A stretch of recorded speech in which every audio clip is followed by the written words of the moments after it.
Talk number 26.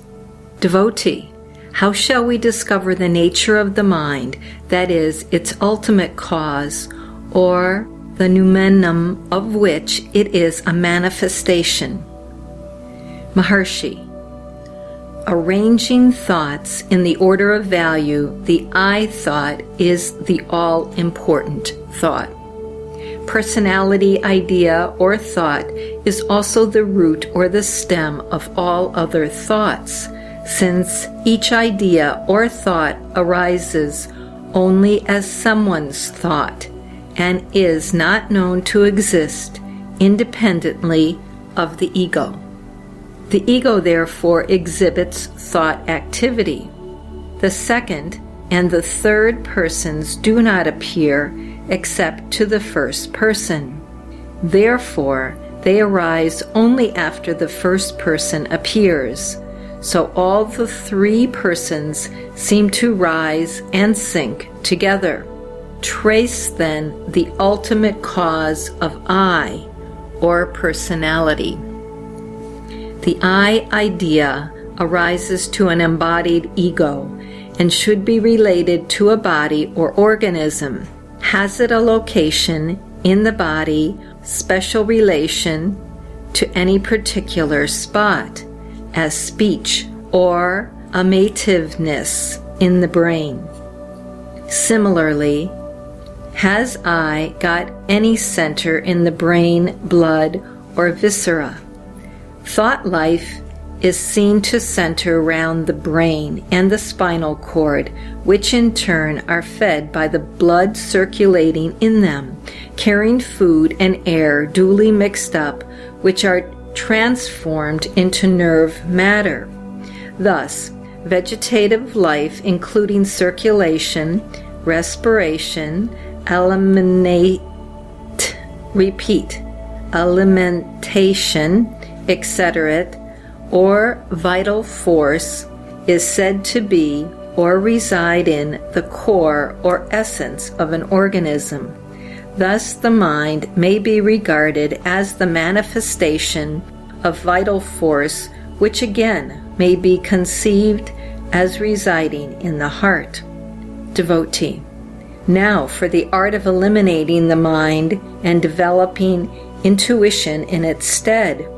Are they two distinct stages with a possible neutral ground which is neither mind nor intuition?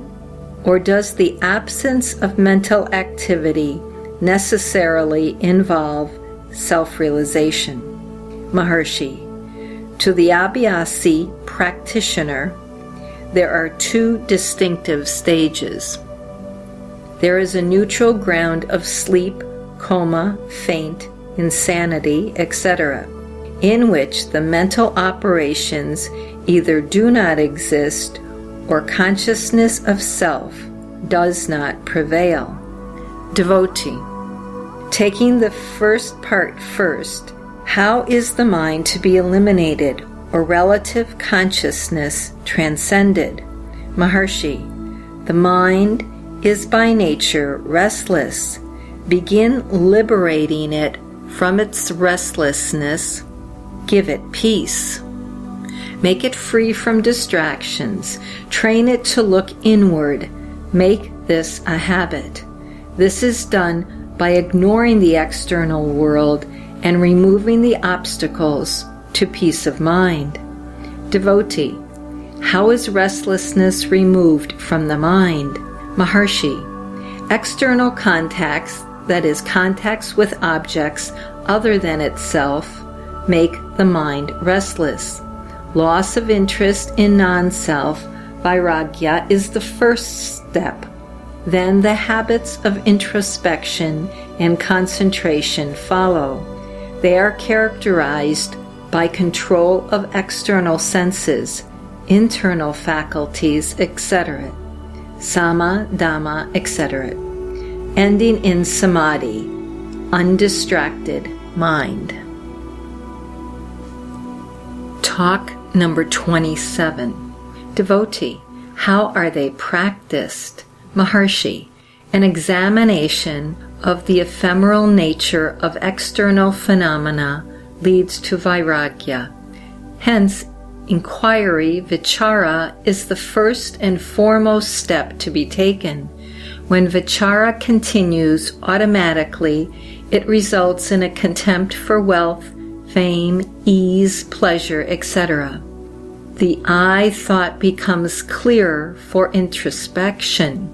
The source of I is the heart, the final goal.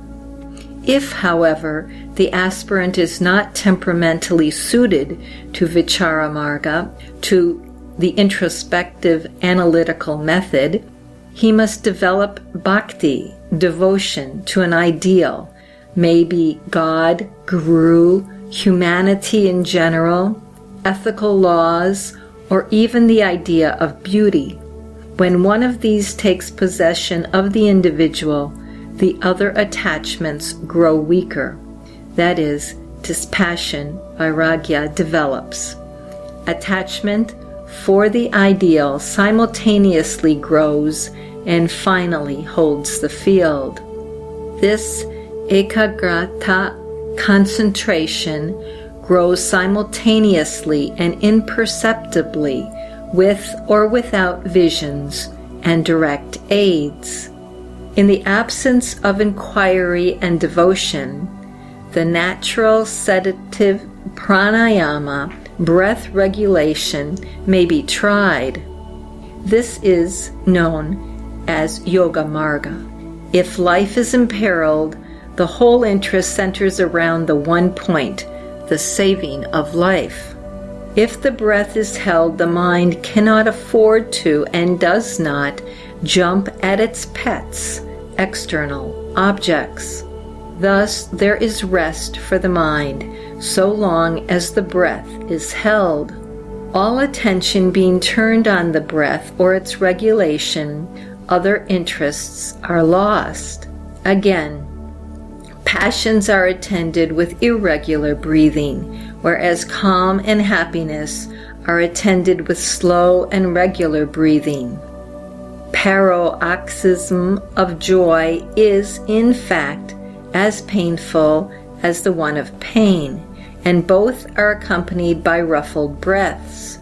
Real peace is happiness. Pleasures do not form happiness. The mind improves by practice and becomes finer, just as the razor's edge is sharpened by stropping. The mind is then better able to tackle internal or external problems. If an aspirant be unsuited temperamentally for the first two methods and circumstantially on account of age for the third method, that person must try the karma marga, doing good deeds, for example, social service. Their nobler instincts become more evident, and he derives impersonal pleasure. His smaller self is less assertive and has a chance of expanding on its good side. The person becomes duly equipped for one of the three aforesaid paths. His intuition may also develop directly by this single method. Devotee. Can a line of thought or a series of questions induce self-hypnotism? Should it not be reduced to a single point, analyzing the unanalyzable, elementary, and vaguely perceived and elusive I? Maharshi. Yes, it is really like gazing into vacancy, or a dazzling crystal, or light. Devotee. Can the mind be fixed to that point? How? Maharshi. If the mind is distracted, ask the question promptly, to whom do these distracting thoughts arise? That takes you back to the I point promptly. Devotee. How long can the mind stay or be kept in the heart? Maharshi. The period extends by practice. Devotee. What happens at the end of the period? Maharshi. The mind returns to its present normal state. Unity in the heart is replaced by a variety of phenomena perceived. This is called the outgoing mind. The heart-going mind is called the resting mind. Devotee, is all this process merely intellectual, or does it exhibit feeling predominantly? Maharshi, the latter. Devotee, how do all thoughts cease when the mind is in the heart? Maharshi, by force of will, with strong faith in the truth of the Master's teaching to that effect. Devotee, what is the good of this process? Maharshi, conquest of the will, development of concentration. B. Conquest of passions, development of dispassion. And C. Increased practice of virtue, samatva, equality to all.